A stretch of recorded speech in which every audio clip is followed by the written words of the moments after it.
Hello everyone, how are you all doing today? My name is Emily and today we are doing the mid-year book freakout. I don't think you can tell from the camera, but I'm actually sweating like crazy because it is so hot today in London. It really should not be this hot in London in June. It's just unnatural. This is wrong. So I don't think I've done the mid-year book freakout tag in a couple years, mostly because I was doing 2 consecutive master's degrees. But I actually loved doing it the last time I did it, and I love watching other people's videos when they come out. So I thought I'd do a video of my own. It is the middle of the year, believe it or not. I feel like March was just last week, but I will post the questions to the tag below as well as any books I mention. All right, so the first question is best book I've read this year. Without a doubt, the best book I've read this year has got to be Jonathan Strange and Mr. Norrell by Suzanne Clarke. This is basically about the Napoleonic Wars, so Regency era, but with wizards as an established part of society. But magic has been on a decline for a while in England, which is why everyone is really surprised when 2 magicians suddenly become very prominent. And these 2 magicians are Jonathan Strange and Mr. Norrell. I've covered this book in an earlier wrap-up, but this book was so amazing and so witty. This was historical fantasy at its finest. It was a great exploration of how egos can obstruct problem solving and how bureaucracy can function in a world with magic. It was also a great exploration of how magic would change the political landscape. Also, I think this was the best use of soft magic there was. It invoked a lot of folk magic and mythology, and also the magic wasn't a convenience. It didn't solve problems or make them go away. If anything, it created a lot of new problems along the way. And of course, there are just some amazing characters in that book. I mean, Childermas is an amazing character, Jonathan Strange, of course, and Stephen, of course. The audiobook was fantastic. It was one of my best audiobook experiences. So I highly recommend this book if you are into historical fantasy and soft magic systems.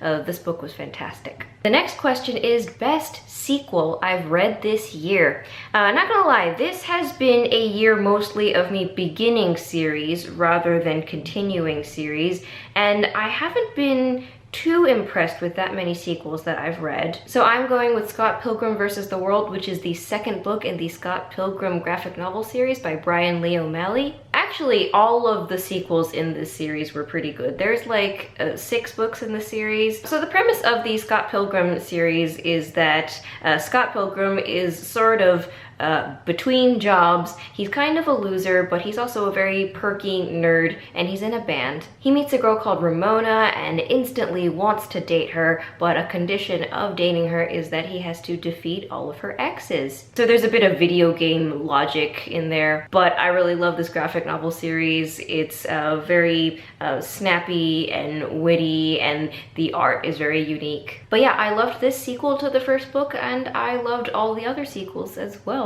Next up is a new release I haven't read yet, but want to. Probably Chain of Gold by Cassandra Clare. I know I can read that series without reading Mortal Instruments because I have read Infernal Devices, and I think you can read Chain of Gold if you've read Infernal Devices, so I need to read that. I just love Cassie Clare best when she's doing historical fantasy, and apparently it's set in the Edwardian era, so of course I really should read it. Another one is The Queen's Peril by E.K. Johnston, which is the sequel to The Queen's Shadow.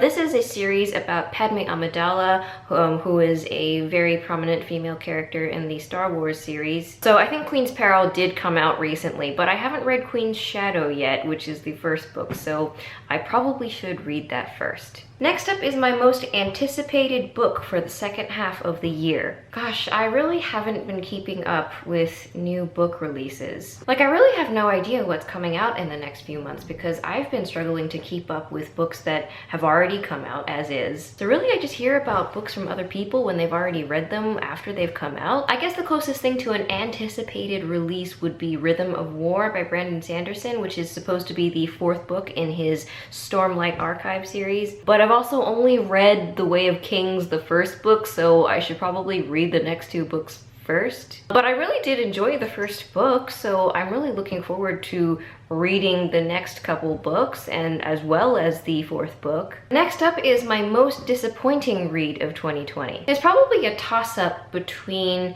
The Paper Magician or Truthwitch. So The Paper Magician was marketed as this sort of Victorian fantasy. So it's supposed to be set in the Victorian era, and there's this girl called Celia who's just completed her magical education at a school, and she really wanted to go into metal magic, but she's been assigned to do paper magic instead.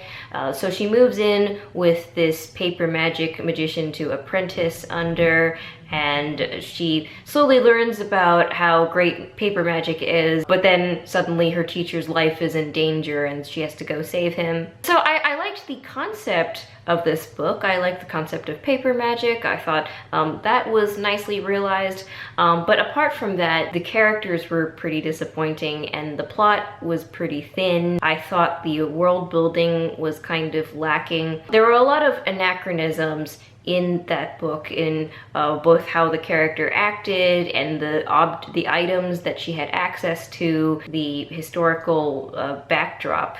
A lot of that just seemed wrong. And in a magical universe, as I've said in a previous review, I wouldn't be surprised if some things had changed, but none of that was ever set up or developed. So I found it just really hard to buy into that world. A lot of those inaccuracies just took me out of the story. And also there's kind of a student-teacher romance set up for future books, spoilers. So I was really uncomfortable with that, and also the villain was just super flat.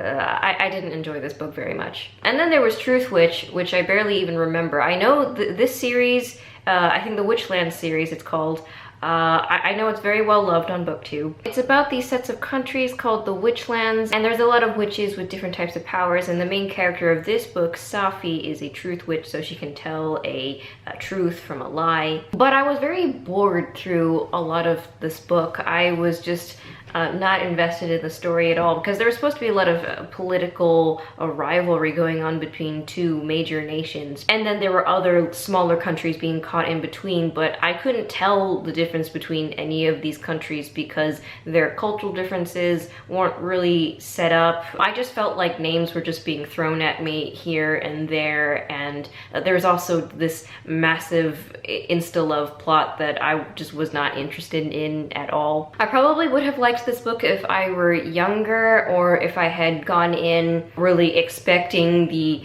teeny nature of the book, but I don't know, it wasn't what I was in the mood in, and I didn't enjoy it a whole lot. I may revisit it again and pick up the next book, but I'm really not sure right now. Next up is my most surprising read. The first book that comes to mind for me is Spin the Dawn by Elizabeth Lim. So this was marketed as Mulan meets Project Runway, and so when I heard that pitch I was like, oh, okay, because Project Runway, that pitch doesn't really appeal to me because I don't watch a lot of reality TV or anything like that. That's just who I am. But I started to read this for Owls and eventually finished it during Asian Readathon, and I realized that it's actually so much more than that. The world that's set up in here is so much richer than that. So the main character is called Maya, and she and her family live in this country that has been beset by a lot of war. Maya wants to be a seamstress because she's very talented at that, and she's been keeping her family business going,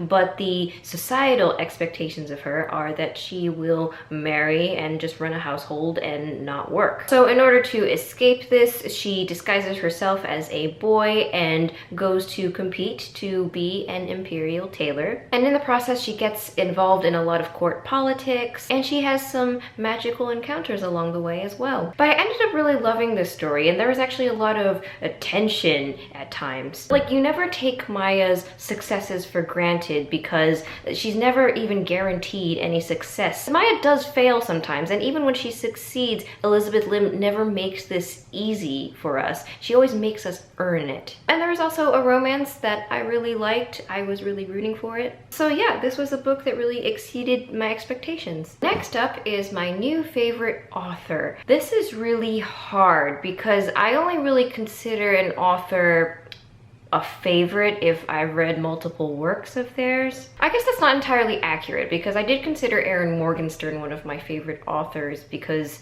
I had only read The Night Circus at the time. I guess the closest thing to a new favorite author would be Naomi Novik, actually, because I absolutely loved His Majesty's Dragon, which I actually finished reading this month. I actually read Uprooted last year, which I also really enjoyed. I do really like Naomi Novik's writing. I think she really writes a great historical fantasy. She's just amazing at atmospheric fiction, which is something I really enjoy. So yeah. Next question is newest fictional crush. This is hard to say because I don't really get crushes on characters, really. I guess the closest thing to a new fictional crush would be Captain Lawrence from His Majesty's Dragon, the first book in the Temeraire series. So the Temeraire series is about the Napoleonic Wars, but with dragons. So aerial battles with dragons have been integrated into warfare in this series, and the men who ride these dragons in battle are part of a special corps that's very insular, and they don't really interact with other parts of society very much. Captain Lawrence is a naval officer who is unwillingly dragged into the dragon corps after a dragon called Temeraire claims him as his rider. But he unexpectedly forms a very deep bond with this dragon and just gives him all of his love and care, and that's just amazing to watch. So I really liked that character's tenderness and strength. So yeah, I liked Captain Lawrence a lot. Next up is my newest favorite character. Oh man, how about everybody from Jonathan Strange and Mr. Norrell? I mean, I liked Jonathan Strange. I loved Childermass. Childermass probably my favorite character from that book. And of course, Stephen. But another character who stands out to me is Boris from The Goldfinch. I read The Goldfinch last month for Tome Topple, and the book certainly wasn't the best book I had read this year, but I did really enjoy the character of Boris. I guess in Cantonese we would call him, I guess, literally a boy of the world, and that's just how you would describe Boris. Like, he can be a jerk sometimes to Theo, the main character, but you just forgive him anyway because underneath all of that flash and bang, he's just a really loyal, good friend. He just has a quip for every situation. I said it in my May wrap-up, but really Boris should get his own spin-off novel. I would probably read it. Next up is a book that made you cry. I don't cry much while reading. I do get very emotional while reading, but I don't remember the last time I actually cried.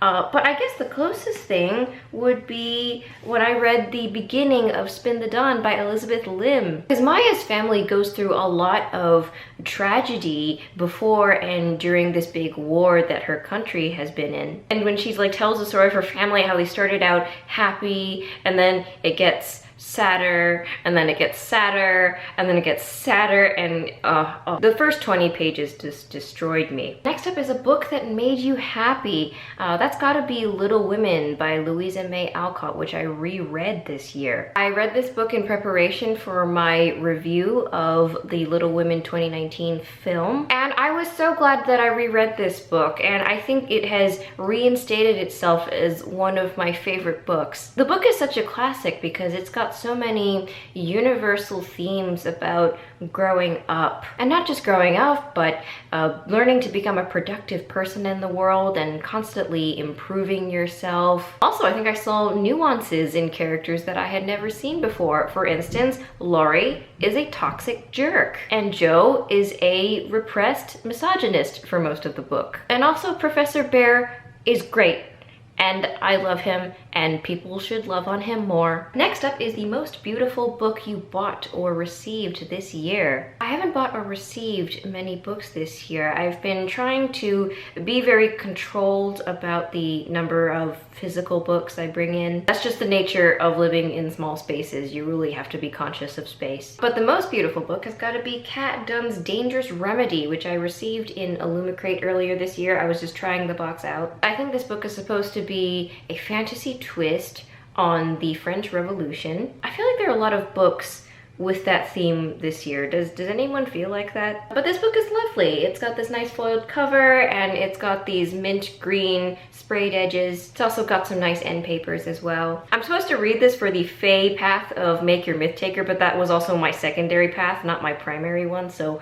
I don't know if I'll get around to it this month. And finally, what books do you need to read by the end of this year? Oh, this is tough. Like, I've read a lot of my 2020 TBR, but there's definitely some books in there that I just haven't got around to yet. I won't name all of them, but I think the primary books that come to mind are the rest of the Mistborn trilogy. I'm also doing Cosmere Along this year, so I should be able to get around to most of Brandon Sanderson's books. I think something else I've prioritized but haven't really been good about getting around to is Cassie Clare's Mortal Instruments series. I really need to finish that. I'm like 3 books in. I need to read the last 3. There's also Rainbow Rowell's Wayward Son, which is the sequel to Carry On. And another set of books I really do want to get around to this year are episodes 1, 2, and 3 of William Shakespeare's Star Wars. So William Shakespeare's Star Wars are books that have turned the Star Wars films into Shakespeare's plays. So these are the books that correspond to the prequel films. So we have The Phantom of Menace, The Clone Army Attacketh,